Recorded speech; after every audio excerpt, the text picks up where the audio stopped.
اے میرے بندے، دنیا بدل، موت کا پروانہ آ گیا، ہماری جان لے لی گئی اور اس کے ہماری روح قبض کر لی گئی۔ اس کے بعد ہم منتقل ہو گئے، قبر کے کالی کوٹھی میں پہنچ گئے، مرے نہیں ہیں، اس دنیا سے منتقل ہو کر کے قبر کے کالی کوٹھی میں مومن پہنچ گیا۔ اور اس کے بعد ایک زمانہ آئے گا قرب قیامت میں رب فرمائے گا، اے بندے دنیا بدل، ہم سب اپنی اپنی قبروں سے اٹھیں گے، میدان حشر میں آ جائیں گے، حساب لیا جا رہا ہے، حساب و کتاب ہو رہا ہے، وہاں بھی حکم ہوتا ہے، ہمیشہ میدان محشر میں نہیں رہنا، پھر حکم ہوگا، اے میرے بندو دنیا بدلو، تو جو جس لائق ہوگا وہ اپنی اپنی دنیا میں چلا جائے گا، جنت والا جنت میں چلا جائے گا، جہنم والا جہنم میں چلا جائے گا۔ یکے بعد ہم دنیا بدلتے رہے، انتقال پر انتقال ہوتا رہا، منتقل ہم کرتے رہے، عالم کو دنیا سے منتقل ہوتے رہے، مگر میرے دوست ایک لمحے کی توجہ چاہتا ہوں، جہاں ہم نے دنیا بدلی ہے وہیں دنیا کی ہماری غذائیں بدلتی ہوئی نظر آ رہی ہیں۔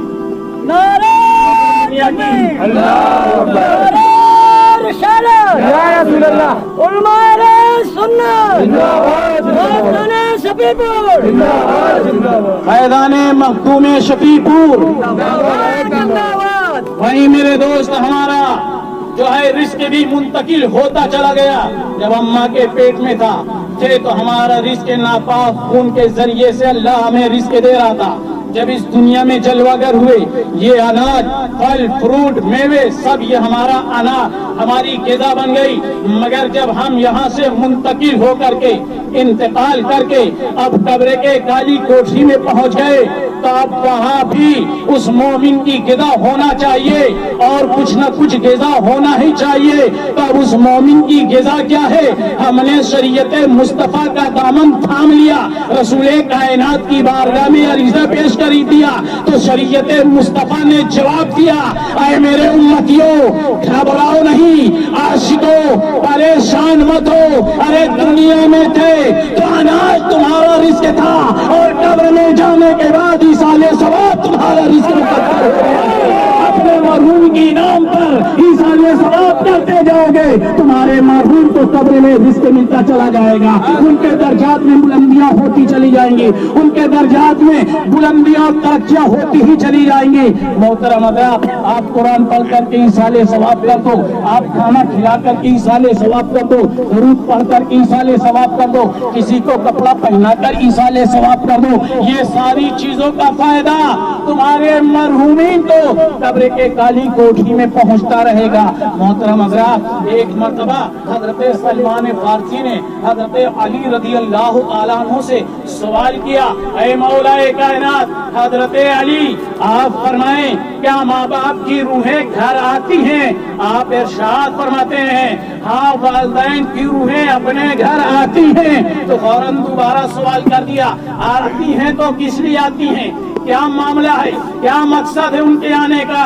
تو حضرت علی ارشاد فرماتے ہیں سنو، جب ماں باپ کی روحیں گھر آتی ہیں تو وہ اپنا حق لینے کے لیے آتی ہیں، حق لینے کے لیے آتی ہیں۔ تو ان کا حق کیا ہے؟ روپیہ پیسہ نہیں ہے، ان کا یہ حق ہے کہ ان کے نام پر غریبوں کو کھانا کھلا دو، ان کا یہ حق ہے کہ قرآن کی تلاوت کر کے ان کی راہ کے ان کے روح کے لیے ایصال ثواب کر دو، ان کا حق یہ ہے کہ ان کے فاتحہ کے موقع پر میلاد النبی کا جلسہ سجا کر ایصال ثواب کر دو، ان کا حق یہ ہے کہ آل رسول کو گھر بلا کر ان کے ہاتھوں سے دعا کرا دو تاکہ اللہ ان کی مغفرت فرما دے۔ حضرت علی نے کہا اپنا حق لینے کے لیے وہ روحیں آتی ہیں، ان کا حق یہی ہے۔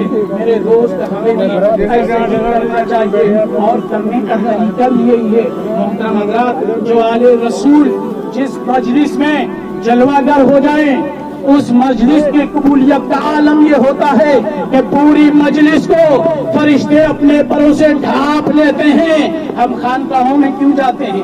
عرس کے موقع پر کیوں جاتے ہیں؟ حضرت معلومات کرتے ہیں، حضرت آستانے پر ہیں تو چلے جا رہے ہیں، دعا کرا رہے ہیں حضرت سے، کیوں؟ اس لیے کہ اللہ والوں سے اللہ کی رحمت زیادہ قریب ہوا کرتی ہے۔ اپنے محلے سے بھی دعا کر سکتے ہیں، مگر آستانے پر کیوں جاتے ہیں؟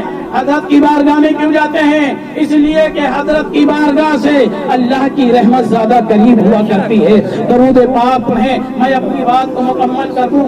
صلی اللہ علی النبی صلی اللہ تعالی علیہ وسلم، صلاۃ و سلام علیک یا رسول اللہ صلی اللہ تعالی علیہ وسلم۔ اب میں نے کہا تھا نا، مومن کبھی مرتا نہیں، منتقل ہوتا رہتا ہے۔ اب آپ کہیں گے اچھے خاصے چل پھر رہے تھے اور دیکھو اور ابھی انتقال ہو گیا، یعنی یہ مر گیا۔ نہیں میرے دوست، جسم مرتا ہے روح نہیں مرتی، جسم مرتا ہے روح نہیں مرتی ہے۔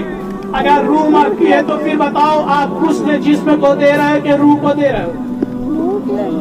آپ روح کو نہلا رہے ہیں کہ جسم کو؟ آپ کفن جسم کو پہنا رہے ہیں کہ روح کو؟ آپ کاندھے پر لے کر روح چل رہے ہیں کہ جسم کو؟ قبر میں جسم کو اتار رہے ہیں کہ روح کو؟ نہیں، روح کبھی نہیں مرتی ہے۔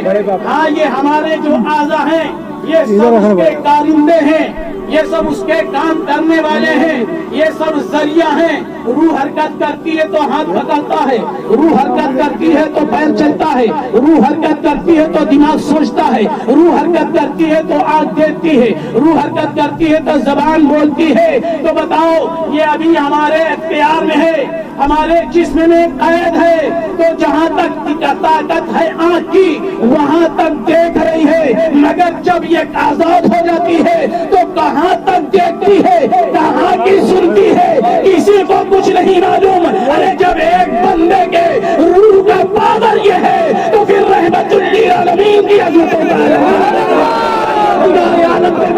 کائنات کی نعمتوں کا عالم کیا ہوگا؟ جب ان کے گدا پھاڑ دیتے ہیں شاہانے زمانہ کی جھولی، محتاج کا جب یہ عالم ہے، محتاج کا عالم کیا ہوگا؟ ہمارے نبی کے تعلق سے کہا جا رہا ہے، پیغمبر صلی اللہ تعالی علیہ وسلم اتنی دور کی سماعت کو نہیں سماعت کر سکتے ہیں۔ تم یہاں سے سلام پاتے ہو تو کیا سماعت کر لیتے ہیں؟ کیا تمہیں وہ پہچانتے ہیں؟ کیا تمہارے درود و سلام کو سنتے ہیں؟ ارے جب ایک مومن کی قبر، ایک مومن کا انتقال ہو جاتا ہے اور اس کی روح جسم سے آزاد ہو جاتی ہے تو اس کے لیے دور و نزدیک سب برابر ہے۔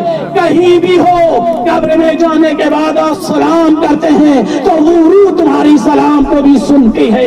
قبر کہیں بھی بنائی گئی ہو، لیکن اگر اس کے گھر میں کوئی بھی معاملہ ہوتا ہے تو روح کو اس کو خبر ہوا کرتی ہے۔ میرے دوست، لوگ کہتے ہیں تم سلام پڑھتے ہو تو کیا آقا کو خبر ہو جاتی ہے؟ تم سلام پڑھتے ہو تو کیا نبی پہچان جاتے ہیں؟ ان بے وقوفوں کو نہیں معلوم کہ جب میرے نبی نے حضرت علی سے ارشاد فرمایا تھا، اے علی سنو، میں اس پتھر کو بخوبی پہچانتا ہوں جو پیدائش سے پہلے مجھ پر درود و سلام پڑھا۔ نبی نے ارشاد فرمایا، اے لوگوں سنو، موسیٰ کلیم اللہ 300 کلومیٹر کی دوری سے چونٹی کی آواز کو سماعت کرتے ہیں، اور میں اللہ کا حبیب بن کر کے آیا ہوں۔ جب میں اپنی ماں آمنہ کے شکم میں تھا تو لوح محفوظ پر چلنے والے قلم قدرت کی آواز کو سماعت کیا۔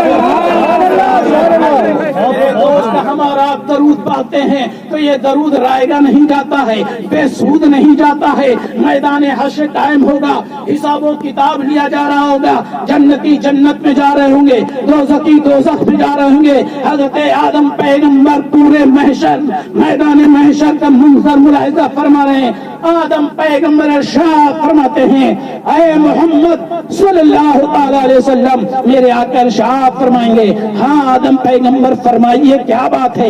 آپ کہتے ہیں، ارشاد فرماتے ہیں، دیکھو دیکھو تمہارے ایک امتی کو فرشتے جہنم کی طرف لے کر کے جا رہے ہیں۔ میرے آقا فرشتے کے درمیان پہنچتے ہیں اور ارشاد فرمائیں گے، اے فرشتوں اسے چھوڑ دو، یہ میرا امتی ہے، میرا عاشق ہے، میرا چاہنے والا ہے۔ فرشتے کہتے ہیں، یہ اس میدان حشر ہے، ہم صرف اللہ کے حکم کے تابع ہیں، آپ صرف اللہ کے حکم کے تابع ہیں. اتنا فرشتوں کا کہنا تھا. میرے آقا نے اپنا سر مبارک عرش الہی کی طرف سے اٹھائیں گے اور بائیں ہاتھ سے اپنے داڑھی کے ریشے مبارک پکڑ کر کے رب کی بارگاہ میں عرض کریں گے مولا کیا تو نے وعدہ نہ کیا تھا کہ میں تجھے رسوا نہ کروں گا؟ اے اللہ یہ میرا امتی ہے. حکم ربی ہوگا فرشتوں لے جاؤ, جہاں سے لائے تھے وہیں لے جاؤ, جہاں سے لائے تھے وہیں لے جاؤ. فرشتے لے کر کے آئے. کہاں لائے؟ کہاں سے لے کر کے گئے تھے؟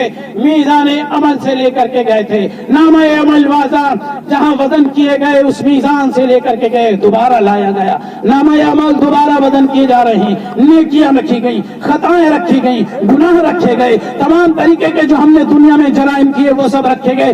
ایک بے نیکیوں کے پلے میں نے کیا نیکی جس نے مجھے جہنم سے بچا لیا, جس نے دہتے شعلوں سے محفوظ کر لیا. اپنے اس محسن سے ملاقات کر لینے دو. فرشتے لے کر کے پہنچے. امتی جانتا نہ تھا, پہچانتا نہ تھا. عرض کرتا ہے آپ کون ہیں؟ جہاں ماں باپ بھائی رشتہ دار کوئی کام نہ آیا, اس جہنم سے بچانے والے آخر آپ ہیں کون؟ میرے نبی کے لبوں میں جنبش ہوتی ہے. ارشاد فرماتے ہیں ارے سن تو میرا امتی ہے, میں تیرا نبی ہوں. تو میرا امتی ہے, میں تیرا نبی. اور جو تو سوچ رہا ہے اس کاغذ کے پرچی میں کیا تھا جس سے نیکیاں زیادہ ہو گئی اور اللہ نے تجھے جنت کا حقدار بنا دیا, تو سن زندگی میں ایک مرتبہ, پوری زندگی میں ایک مرتبہ, ہر جمعہ کو نہیں, ہر جلسے میں نہیں, ہر لمحہ نہیں, زندگی میں ایک مرتبہ تو نے دل کی گہرائیوں سے محبت کے ساتھ مجھ پر درود پڑھا تھا. وہ امانت میرے پاس موجود تھی جو نیکیوں کے پلے میں رکھی.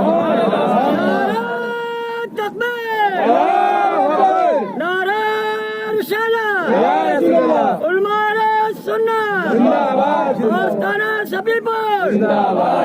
وہ امانت میرے پاس موجود تھی جو میں نے نیکیوں کے پلڑے میں رکھ دیا, جس کی وجہ سے اللہ نے تجھے جنت الفردوس عطا فرمایا ہے. دیکھو میرے نبی نے اس امتی کے درود کو سماعت بھی فرمایا اور اسے پہچانا بھی, تب نہ اس کے پلڑے میں رکھی جا رہی ہیں, تب نہ اس کے نامہ اعمال میں رکھے جا رہے ہیں.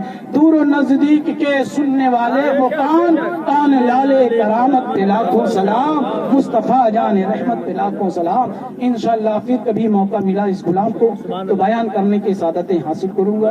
استغفر اللہ ربی من کل ذنب و اتوب الیہ. السلام علیکم.